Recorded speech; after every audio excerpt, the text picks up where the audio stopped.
Hello guys, welcome to the review of the movie final destination blood lines. So ఇంకా రివ్యూలోకి వెళ్ళే ముందు ఒకే విషయం గురించి మన ఛానల్ని సబ్స్క్రైబ్ చేసుకోకపోతే ఇప్పుడు సబ్స్క్రైబ్ చేసుకోండి. నా ఫర్దర్ వీడియోస్ని అయితే మిస్ కాకుండా చూడగలరు.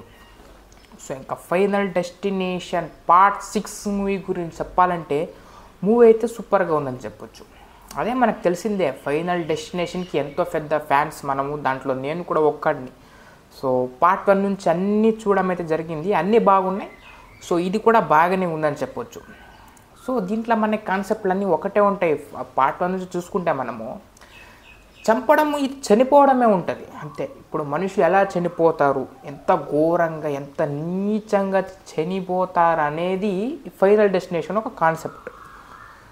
ఇది ఇంకా పార్ట్ 6లో చూసుకుంటే కూడా అదే చనిపోవడమే ఉంటుంది. ఒక ఫ్యామిలీ ఎలా చనిపోతారనేది ఒక డెస్టినీ క్రియేట్ చేస్తుంది కదా, అది ఇప్పుడు ఎలా చనిపోతారనేది. అంటే దీంట్లో మనం మెచ్చుకోవాల్సిన విషయం ఏంటంటే ఒక డ్రీమ్ అని ఒక కాన్సెప్ట్ తీసుకోవాలి, అదొకటి అయితే ఫెంటాస్టిక్ అనిపిస్తుంది అని చెప్పొచ్చు.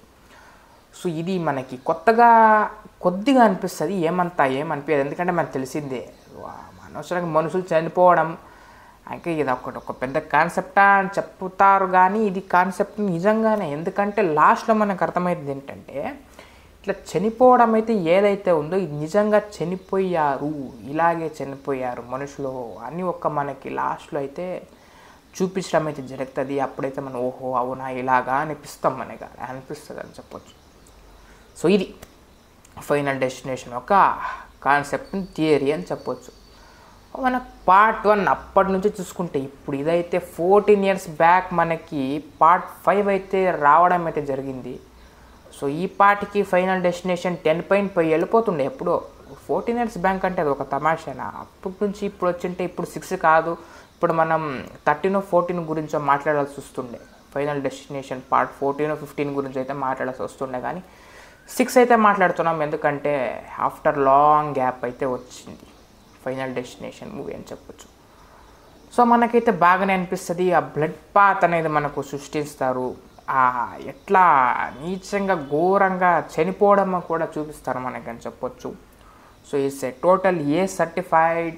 సో మీకు యువర్ ఫైనల్ డెస్టినేషన్ లవర్ అంటే you can go and watch. కానీ ఎవరైతే కాదు ఇలాంటి ఫిల్మ్స్కి దూరం ఉంటాము అంటే then you can stay back అని చెప్పొచ్చు. ఎందుకంటే సో అలాంటివి కొన్ని ఉంటాయి కాబట్టి, అంటే ఆ వైలెన్స్ కాదు కానీ ఆ బ్లడ్ పాత్లు ఉంటాయి కాబట్టి, సో అది విషయం అని చెప్పొచ్చు. సో మనకి యాక్టర్స్ అందరూ బాగానే అనిపిస్తుంది, యాక్టింగ్ బాగా అనిపిస్తుంది. సో అది ఒక డ్రీమ్ అనే కాన్సెప్ట్ చుట్టూ తిరుగుతుంది.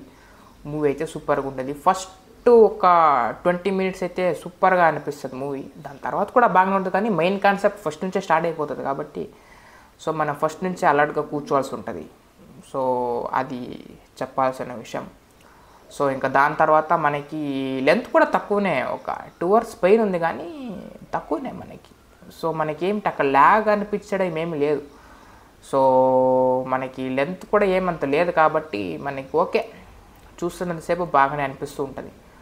ఇంకా దీంట్లో మనకి సాంగ్స్ ఏమి ఉండవు కాబట్టి, సో బీజిఎమ్స్ కూడా ఏమి ఉండవు కాబట్టి, సో అయినా కూడా ఎంజాయ్ అయితే చేస్తాం మనం. ఎందుకంటే ఫైనల్ డెస్టినేషన్ లవర్స్గా మనం మూవీ అన్నీ బాగానే ఉంది, ఇది కూడా బాగుంది. ఆ ట్రైలర్ కట్ చూసినప్పుడు మనం డిసైడ్ అయిపోతాం ఏంటంటే మూవీ ఎట్లా బాగా వచ్చిందని. సో అదే రకంగా మూవీ అయితే బాగానే వచ్చిందని చెప్పొచ్చు. సో ఇది.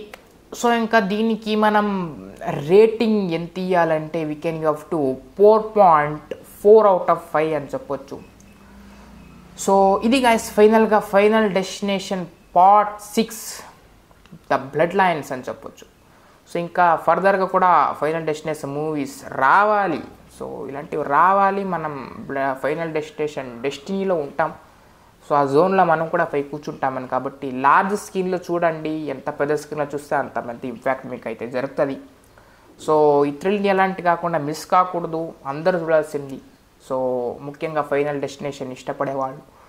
సో ఇది ఈ వాటి రివ్యూ. నా ఫర్దర్ వీడియోస్ అయితే వస్తుంటే దానికైతే మీరైతే మిస్ కాకుండా చూడగలరు ఎప్పుడు సబ్స్క్రైబ్ చేసుకుంటే. So meet in next video. Bye.